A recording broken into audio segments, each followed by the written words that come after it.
50 करोड़ लोगों को, 10 करोड़ 74 लाख परिवार को मोदी जी का आयुष्मान भारत हर साल 5 लाख रुपए दे रहा है।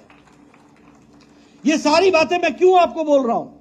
क्योंकि आज अगर दुनिया में भारत का डंका बज रहा है तो देश में भी गांव, गरीब, वंचित, पीड़ित, शोषित, दलित, महिला, युवा, इनको ताकत मिल रही है। किसान को प्रधानमंत्री किसान सम्मान निधि की बात करें अगर, तो 11 करोड़ 78 लाख यानी अप्रोक्सीमेटली 12 करोड़ किसान को 6,000 रुपए हर साल मिल रहा है। आप बताइए, इससे किसानों का सशक्तिकरण हुआ कि नहीं हुआ? एम्पावरमेंट हुआ है कि नहीं हुआ है? और उसी में अगर मैं संख्या बताऊंगा आपको, तो अगर 11 करोड़ हुआ है तो उसमें 38,50,000 तेलंगाना के किसान हैं जिनको कि किसान सम्मान निधि मिली। ये 38 लाख किसानों से आप पूछिए तो जरूर कि बोलो मोदी जी का आपको किसान सम्मान निधि मिला कि नहीं मिला? उससे आपको ताकत मिली कि नहीं मिली? जल जीवन मिशन 100% हो गया है आपके यहां, 100%। और यहीं पर किशन रेड्डी हम आपके साथ गए थे, संजय बंडी हम आपके साथ गए थे, हमारे लक्ष्मण जी आपके साथ गए थे, जब यहां पर बिकॉज ऑफ बैड वाटर उनके हेल्थ कंडीशंस को असर पड़ रहा था, उनके हाथों का असर पड़ रहा था, उनके दांतों का असर पड़ रहा था। आज आपको स्वच्छ फ्लोराइड के कारण, आज आपको स्वच्छ जल 100% पहुंचाने का काम किया, तो वह भी नरेंद्र मोदी जी की सरकार ने किया। अगर आज जब दुनिया एक आर्थिक मंदी से गुजर रही है, जब दुनिया कोरोना के मार के चपेट से निकलने का प्रयास कर रही है, तो the bright spot is only India. This you should remember, the only bright spot, the stable economy is only India, the fastest growing economy is only India. ये कैसे हुआ?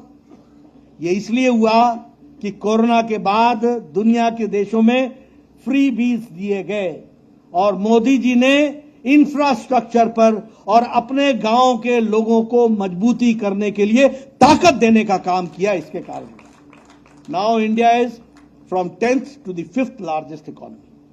अब गांव के आदमी को अब बताएंगे कि नहीं बताएंगे? बताएंगे कि नहीं बताएंगे? और उनसे कहना पहले तेलंगाना जीतना है और साथ साथ दिल्ली जीतना है और फिर से दुनिया की तीसरी बड़ी इकोनॉमी बनानी है मोदी जी के नेतृत्व में। इस बात को हमको कहना है, इस बात के लिए हमको काम करना है। और इसीलिए मैं आपके सामने ये सारी बातें रख रहा हूं। आज मोबाइल में, आज स्टील में, आज टॉय इंडस्ट्री में, आज फार्मास्यूटिकल्स में, आज ऑटोमोबाइल इंडस्ट्री में भारत ने एक लंबी छलांग लगा करके आज मजबूती की ओर जा रहा है। ये अपने आप में बताता है कि किस तरीके से भारत का परिवर्तन का काम चल रहा है। अभी हमारे सामने किशन रेड्डी ने बताया कि 6 लाख करोड़ रुपए दिए गए अपने विकास के दृष्टि से, 9 लाख, क्षमा करिए, 9 लाख करोड़ रुपए दिए गए इंफ्रास्ट्रक्चर की दृष्टि से। और आपको जानकर के खुशी होगी कि इस साल इसी काम को, इंफ्रास्ट्रक्चर को बढ़ाने के लिए सारे देश में 10 लाख करोड़ रुपए खर्च हुआ। हर तरीके से विकास, रोडवेज, हाईवेज, एयरवेज और जहां पानी है वहां वाटरवेज, हर पर काम चल रहा है। आप बताइए, आपको हाईवेज दिखते हैं कि नहीं दिखते हैं? तेलंगाना में दिखते हैं कि नहीं दिखते हैं? आप सब लोग अपने अपने स्थानों से 3 से 4 घंटे के अंदर ज्यादा से ज्यादा पहुंच जाते हैं कि नहीं पहुंच जाते हैं? आपकी गाड़ी की स्पीड 90 से ऊपर होती है कि नहीं होती है? भाई जरा संभल के चलो। मैं तो आपको वही बोलूंगा जो आवश्यक होती है। 90 means that you are at ease, but at the same time there is the speed which you have to understand. लेकिन ये हाईवेज के कारण हुआ, रोडवेज के कारण हुआ। मेरे टूर प्रोग्राम में कल लिखा हुआ था 56 किलोमीटर्स और नीचे लिखा हुआ था 30 मिनट्स। मैंने कहा यार 56 किलोमीटर 30 मिनट्स। अब आप समझो इसका मतलब क्या है। पहले क्या लिखा होता था? 56 किलोमीटर्स। अब आपने मेरा जवाब दे दिया। So this is what you have to understand what is development. इसलिए रोडवेज, हाईवेज, रेलवेज, सिकंदराबाद का रेलवे स्टेशन को मोस्ट मॉडर्नाइज्ड रेलवे स्टेशन बनाया जा रहा है कि नहीं बनाया जा रहा है? आपकी डबल लेनिंग चल रही है कि नहीं चल रही है? एयरपोर्ट्स बन रहे हैं कि नहीं बन रहे हैं? विकास के नए आयाम लिखे जा रहे हैं कि नहीं लिखे जा रहे हैं? एम्स का शिलान्यास हो रहा है कि नहीं हो रहा है? हो गया बीबी नगर में। ये सारे विकास के काम। अभी बताइए, ट्राइबल यूनिवर्सिटी डिक्लेयर की प्रधानमंत्री जी की नहीं की?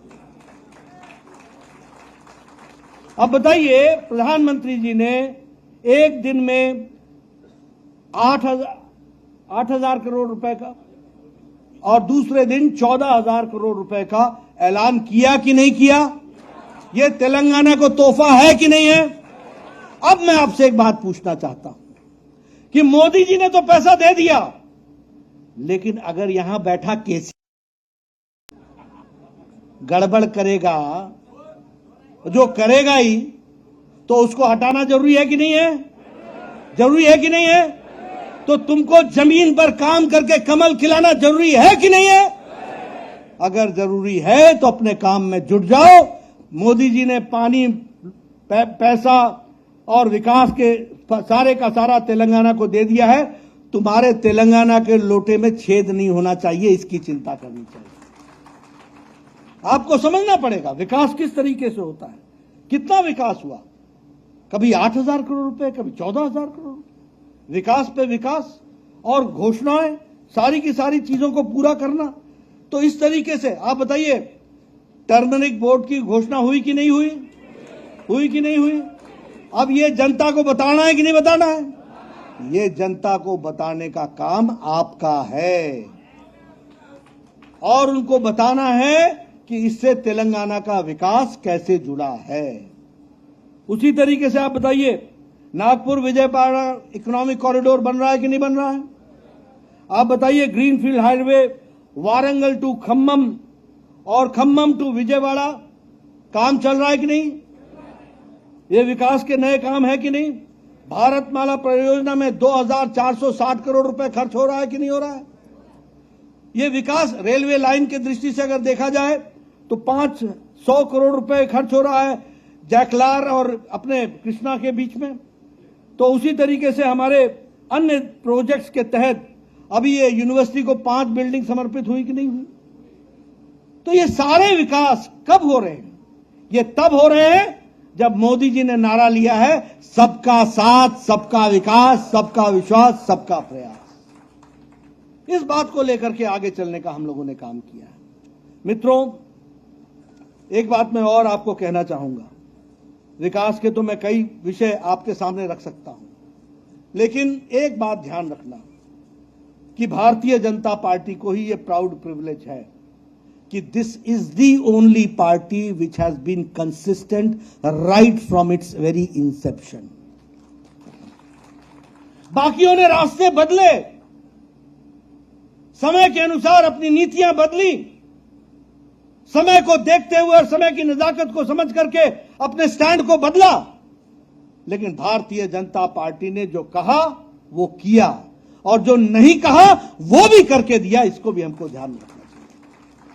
आज ठीक है, तेलंगाना बनने के बहुत बहुत बड़े बड़े चैंपियन आ जाएंगे, लेकिन 1997 था ना वो, 1997 आंध्र, जॉइंट आंध्र की धरती पर, प्योर आंध्र की धरती पर काकीनाडा में प्रस्ताव पारित करने की हिम्मत थी तो भारतीय जनता पार्टी। अभी चर्चा हुई, सुषमा स्वराज जी ने इसको सपोर्ट किया। हम सब लोग पार्लियामेंट में थे, राज्यसभा में थे, हम लोगों ने सपोर्ट किया, हम लोगों ने इस बात के लिए ताकत दी, प्रदान किया। यह ठीक है कि केसीआर आकर चुनाव में जीते और उन्होंने इस विषय को आगे बढ़ाया।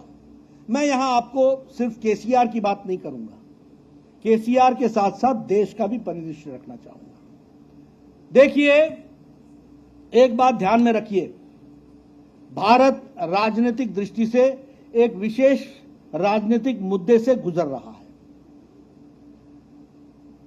क्योंकि कांग्रेस पार्टी ने नेशनल पार्टी होते हुए भी रीजनल एस्पिरेशंस की अनदेखी की।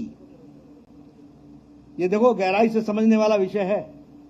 Because national party Congress at that time ignored the regional aspirations of the people of the region, or that is why slowly regional parties grew up in every state. And the same way this Telangana Rajya Samiti also came the same way, because the national aspirations were ignored for a long time.